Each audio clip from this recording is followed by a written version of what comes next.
अब हम बात करते हैं main points of AI. Artificial intelligence के 3 मेन पॉइंट्स हैं।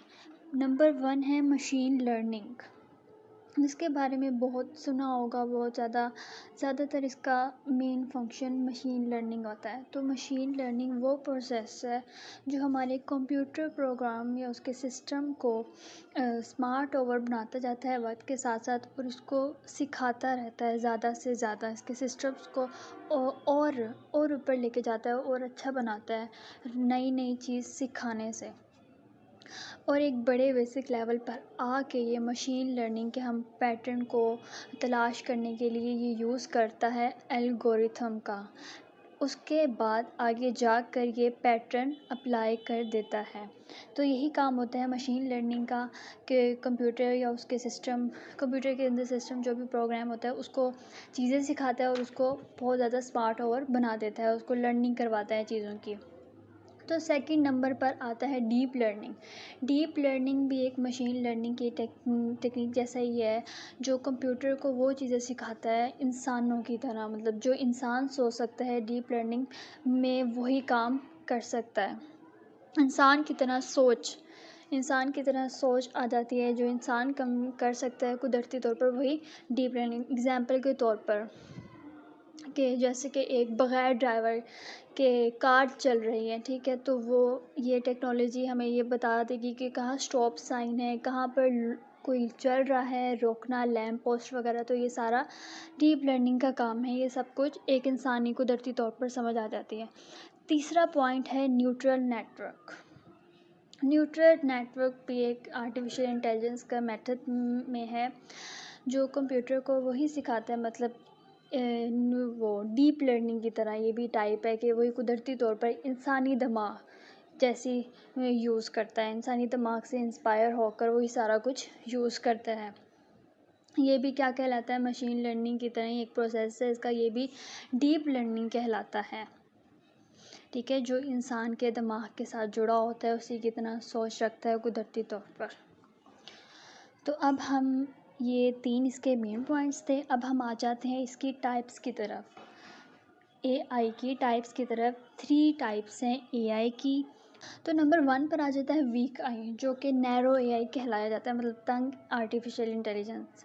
इसका काम यह होता है कि ज़्यादातर फोकस उसी पर करता है जितना इसको काम दिया जाता है, उससे ज़्यादा ये काम नहीं करता, ठीक है। जितना हमने इसको दे दिया ये उतना ही काम करेगा। और स्ट्रॉन्ग एआई में होता है कि ये ज़्यादातर काम भी कर सकता है, और जितना इससे ज़्यादा करवाया जो उतना करवा सकता है। वीक एआई में एक काम कर सकता है, लेकिन स्ट्रॉन्ग एआई ज़्यादा काम फंक्शंस कर सकता है, उसमें ज़्यादा अपनी प्रॉब्लम्स को ज़्यादा हल कर सकता है, मगर ये उतना ही कर सकता है जितना इससे वीक एआई उतना कर सकता है जिससे इतना पूछा जाएगा। और स्ट्रॉन्ग एआई हमारी प्रॉब्लम्स को सॉल्व करता है, हमें बताता है, हर चीज़ को हैंडल कर लेता है, ठीक है। उसके बाद थर्ड नंबर पर आ जाती है इसकी टाइप में सुपर एआई। सुपर एआई क्या होता है?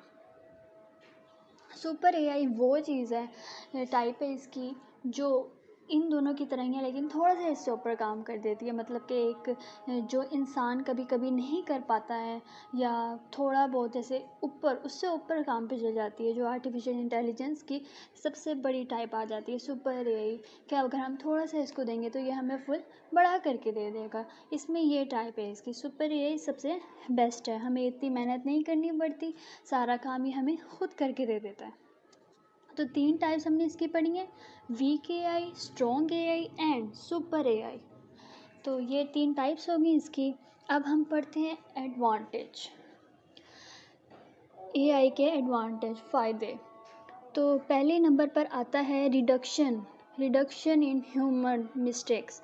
मतलब कि हम इंसानी गलती से निकल जाती है, मतलब इससे ख़ुद काम करना होता है, कोई इंसानी गलती का काम अमल नहीं होता, क्योंकि ये कोई गलती नहीं कर पाता।